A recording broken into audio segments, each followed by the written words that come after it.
जब कथा प्रदूषित होने लगता है धन, तो दवा खाने की ओर बढ़ने लगता है धन। ये ध्यान रखना।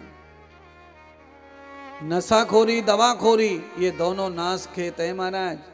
दवा से कोई ठीक नहीं हुआ आज तक, और नशा कभी किसी का पूरा हुआ नहीं है। जो दवा की आदत पड़ती है तो फिर दवा कभी छूटती नहीं है महाराज। इसीलिए दवाओं से बचने का एक ही मार्ग है, और वो है दुआ का मार्ग। दुआ का मार्ग ये कथा, सत्संग, यज्ञ, महात्मा, साधु हैं।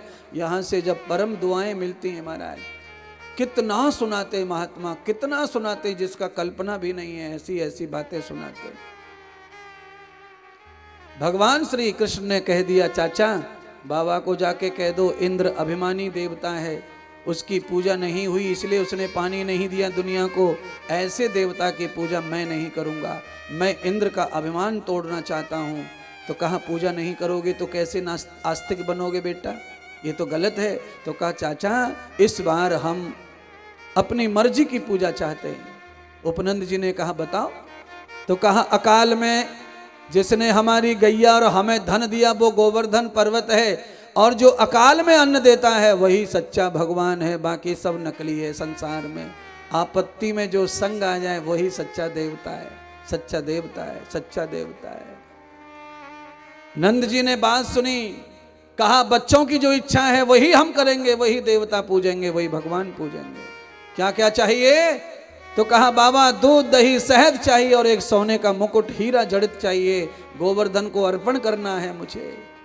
सारे ब्रज में ढोल पिटवा दिया। इस बार इंद्र नहीं, इस बार गोवर्धन की पूजा होगी। सारे ब्रजवासी, आज प्रतिपदा तिथि है, आज सब लोग जो है व्रत करो, शाम को अन्नकूट प्रसाद चढ़ाएंगे 56 भोग का, और भगवान का झूठा भोजन करने से ब्रजवासियों के सारी अलाएं वलाएं धूत प्रेत सब चले जाएंगे, शाम को प्रसाद ग्रहण करेंगे। सारे ब्रजवासी अपने अपने घर से अन्न लेकर गए और जमा कर दिया, और दूध दही लेकर गए। अभिषेक होने लगा, यमुना जल चढ़ने लगा, सारे ब्रजवासियों ने स्नान कराया। पर गोवर्धन पर्वत इतना विशाल था, एक कोना भी गीला नहीं हुआ। तब भगवान श्री कृष्ण ने अपने चरणों से गंगा को प्रण किया। बोलिए श्री मानसी गंगा की जय हो। श्री गोवर्धन भगवान ब्रज में विराजमान हैं। वहाँ परमात्मा ने जिस गंगा से स्नान कराया वो गंगा मानसी विराजमान है। मानसी गंगा में नहाने से आदमी के मनोरथ पूरे होते हैं और यादि व्याधि रोग दूर होते हैं महाराज। इंद्र को पता चला कि मेरी जगह पत्थरों की पूजा हो रही और मेरी पूजा नहीं हो रही। वो नंद का बालक इंद्र क्रोधित हो गया, भगवान को पहचानने में भूल कर दी।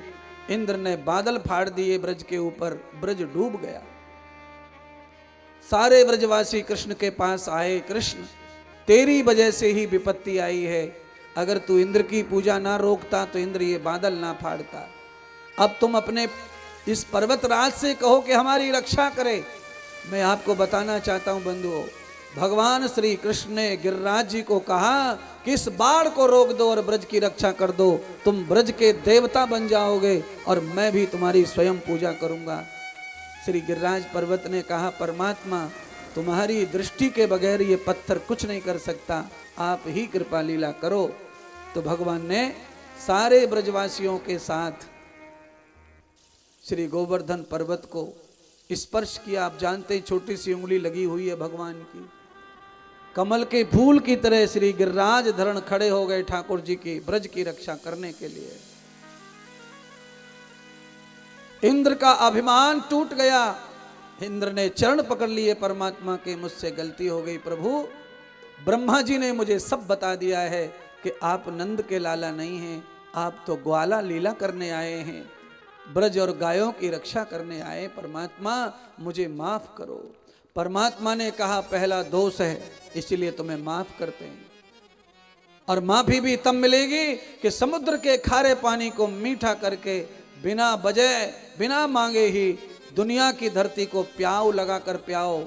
4 महीने हर जगह जरूरत के हिसाब से बारिश किया करो, प्याऊ लगाओगे तुम्हारा पाप छूटेगा।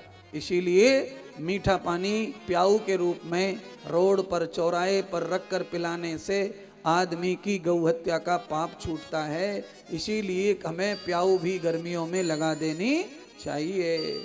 जय जयकार हो रहा है महाराज। मैं चाहूंगा कि सुधीर, उनकी पत्नी, राकेश जी पत्नी, उनके पिता माता आ जाएं, पूजा कर लें श्री गोवर्धन जी की। और उसके बाद श्री गोवर्धन जी महाराज की जय जयकार हो रही है। सारे ब्रजवासी पूजन कर रहे हैं और सब लोग जो है दंडवत प्रणाम कर रहे हैं। गोवर्धन की पूजा से धन धान्य बढ़ता है बंधुओं, और गोवर्धन की परिक्रमा से 84 की परिक्रमा में आज़ादी मिलती है, छूट मिलती है। इसलिए जब भी ब्रज आओ, वृंदावन आओ, तो पूजन भी करो और परिक्रमा अवश्य में करो, जिससे कि कुछ आपकी दूरियां जो है पापों की हो जाएं, आपके कलेश खत्म हो जाएं। आप जय जयकार। श्री गिरिराज धरण की जय हो।